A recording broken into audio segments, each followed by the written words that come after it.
Hi, I'm Sally and I'm looking at Psalm 131, and it's a really short psalm, just 3 verses long, but I've always loved this picture in verse 2. But I've calmed and quieted myself like a weaned child with its mother. Like a weaned child I am content. And although I've always loved it, to begin with I was somewhat puzzled by this. To my mind as a mum, the sort of image of contentment with children is a baby who's just been fed drifting off to sleep on your lap.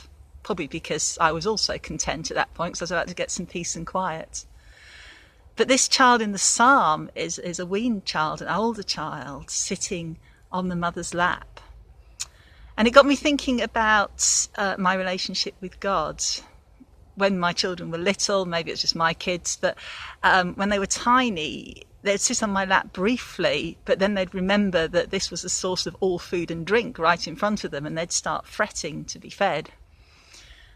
Whereas when they were older, then they would come just for a cuddle, just for the peace and contentment that came from sitting on mum's lap.